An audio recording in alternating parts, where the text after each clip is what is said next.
Good morning. Thanks for listening in today. My name is Mary Edmondson. I'm an internist and a psychiatrist. Over my career, I have cared and advocated for people with HD and their families as the founder of HD Reach in private practice and at Duke University at the HDSA Center of Excellence there.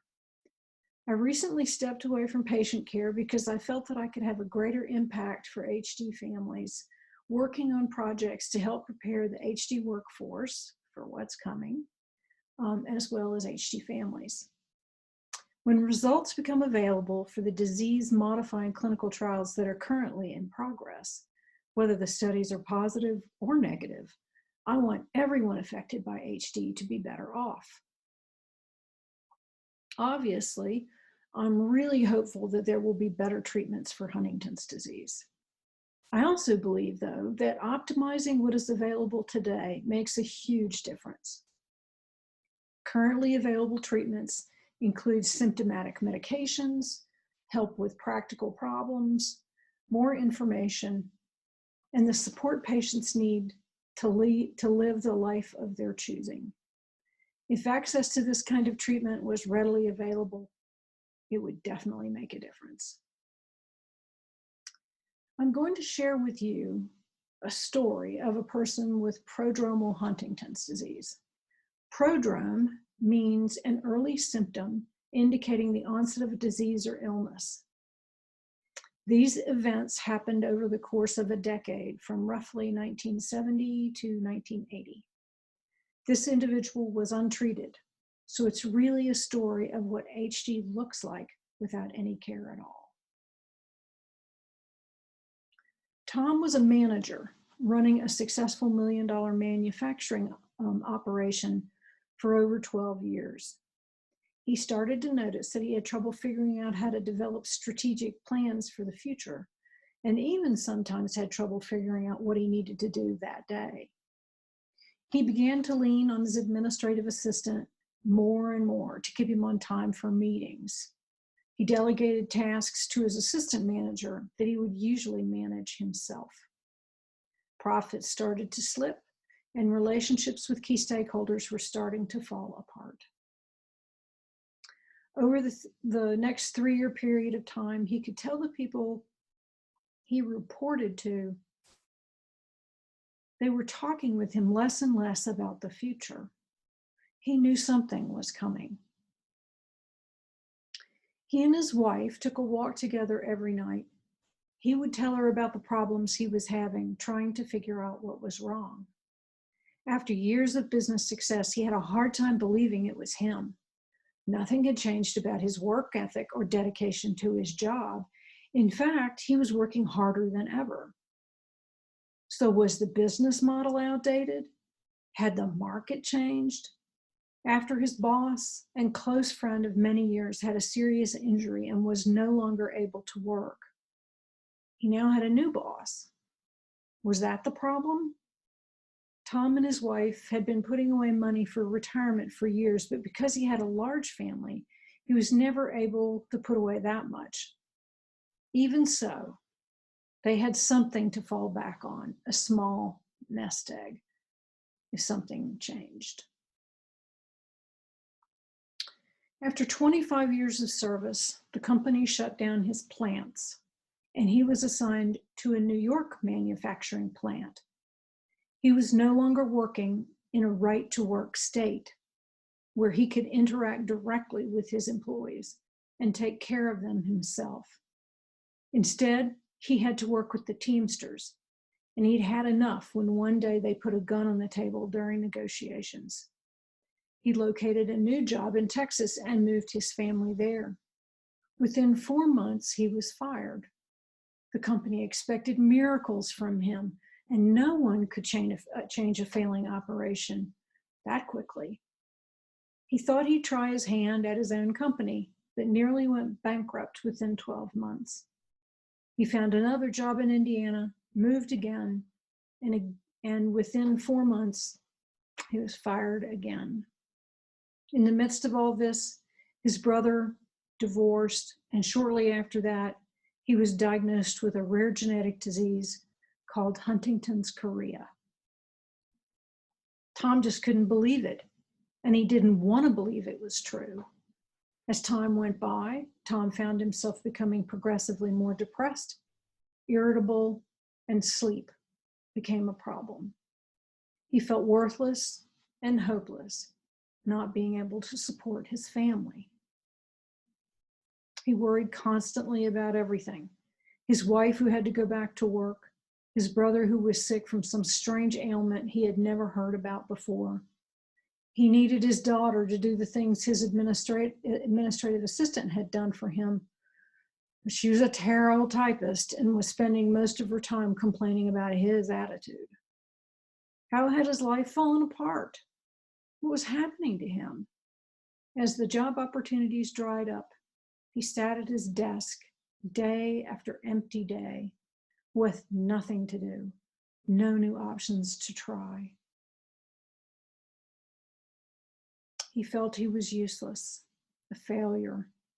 Maybe it would be better if his wife could cash in his life insurance policy. Then at least she wouldn't have to work so hard all the time just to keep their heads above water. One night, he was pulled for drunk driving when he'd had nothing to drink. The policeman made him walk a line, smelled his breath, then let him go. Afterwards, his wife gently mentioned the disease his brother had. Could that be the problem? Did they need to go see a doctor? Tom remembered his mother, who had been sick all of his life and lived in and out of mental institutions and finally died there. It had caused a lot of tension in his extended family, and his dad moved the family away from their hometown. His aunt moved in with them and basically raised him. If his mom had Huntington's chorea, and it was genetic, Tom decided it was critical that they not talk openly about it. There was nothing a doctor could do to help him, since there was no treatment. And maybe they might even try and sterilize his kids. That would be the biggest heartache of all, that his children might be affected. And he wanted them spared from the worry and apprehension of getting a disease as bad as Huntington's chorea. So this is a story of a man who lived through the untreated early stage of Huntington's disease without obvious motor signs. That's the topic of our discussion today. If you have the HD gene, the stages of Huntington's disease are broadly characterized into three major time periods across your life cycle. The first is called the non-manifest stage. Tom was successful for many years and completely asymptomatic. Those were years when the genetic mutation was having no functional effect on him. So you're asking yourself, how can this be? The gene is present in every cell at birth. So although the gene was causing some damage, there were also ways the cells and the brain itself were compensating for the problems occurring in the brain cells of Tom striatum. This is why he was asymptomatic until he was about 45 years old. The second broad stage or period of time in the life cycle of a person who has the expanded gene is a prodromal stage. Again, earlier, I defined prodrome as meaning an early symptom indicating the onset of a disease or illness. Around age 45, Tom developed subtle problems that had to do with multitasking and a decreased pace of getting things done, poor attention and concentration, and trouble with social interactions. These symptoms were mostly manifested at work, and his coworkers helped him compensate for these symptoms. When he was 50, in his new jobs, those problems got a lot worse, and he had no coworkers to help him, and he couldn't adapt to change. With his functional ability slipping away, he became depressed and anxious, something he had never experienced in his whole life. He was easily frustrated and irritated, having explosive outbursts of temper which was completely out of character for him. He looked nervous and jittery, which worsened when he was stressed, like in noisy environments or new places. That period lasted about 10 years. When he was around 50, maybe 55, he began to appear drunk. His gait was impaired, and he had a weird handshake that's called a milkmaid's grip. He was restless and held his hands together, suppressing the movements that had started. And then, finally, from his point of view, the symptoms seemed to almost disappear. He had no awareness of chorea or any of the cognitive or intellectual issues he was experiencing. His wife and children, on the other hand, saw all of his symptoms worsen, especially the irritability, and they began to worry about his safety in public. Tom had developed anagnosia, a lack of awareness of symptoms that occur in the brain and other diseases of the frontal lobes of the brain.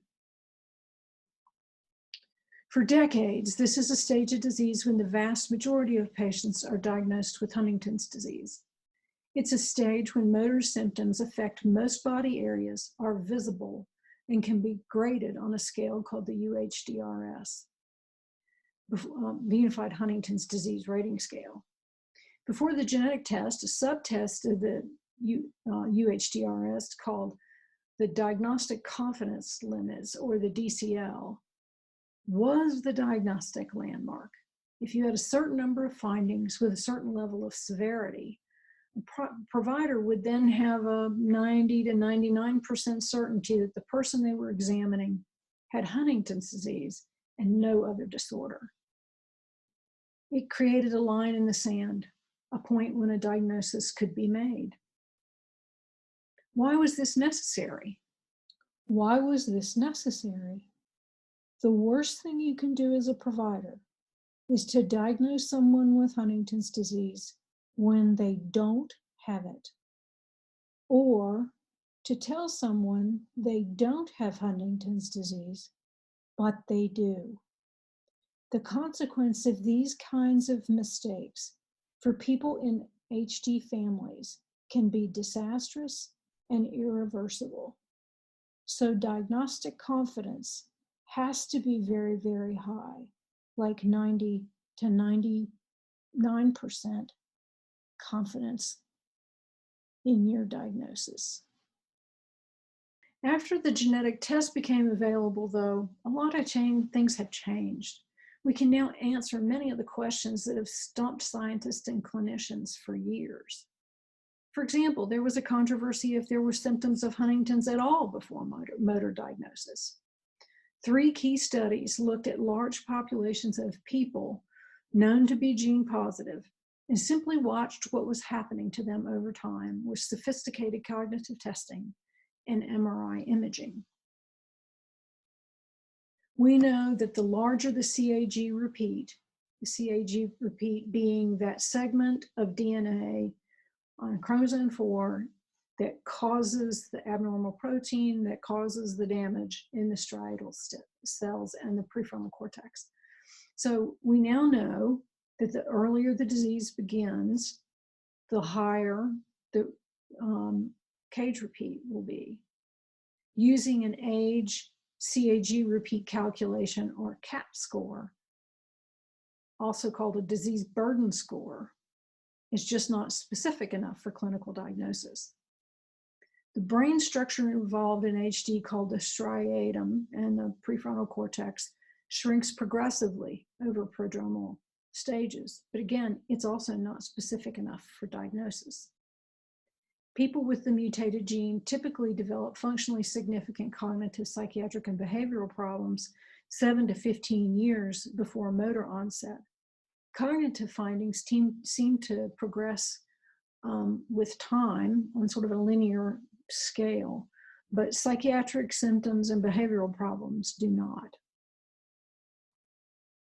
People with the mutated gene develop subtle motor signs that are barely perceptible to the naked eye 10 and even 20 years before diagnosis, motor diagnosis.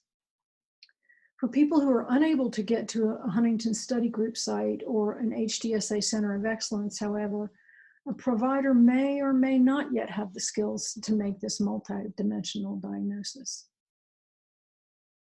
So what does good care for people with prodromal Huntington's look like? Tom thought that a doctor couldn't do anything to treat him, but is that true? If you locate an experienced provider who understands Huntington's, including the prodromal stage of the disease, is comfortable with diagnosis during this period, knows how and when to use genetic testing, and how to treat the symptoms of HD, then I think he or she can help with symptomatic treatment and help prepare you for the future. For many people, the most important aspect of this relationship is that it's validating. Yes, you have Huntington's disease. No, you aren't crazy. Yes, you can work. No, it's time to apply for disability. And the other myriad questions that are going to come up as you live with HD. You need a neurocognitive baseline performed by a neuropsychologist or somebody trained to do these tests. This will help you and your provider assess a change sometime in the future and determine whether it's related to Huntington's disease or some other problem. You need a social worker or strong advocate who can help you get through things like financial and estate planning, disability applications, healthcare power of attorney and living will forms, and interaction with the courts if needed. Next, talk to your kids about HD at their pace. When they ask questions, answer them honestly. Kids are amazingly resilient about this kind of news and will handle it better than you think. If you have questions, talk with your provider about it and get his or her advice, or see the HD Youth Organization website for tips and support. Next, you need to surround yourself with people who can help you maintain and improve your mental and physical health.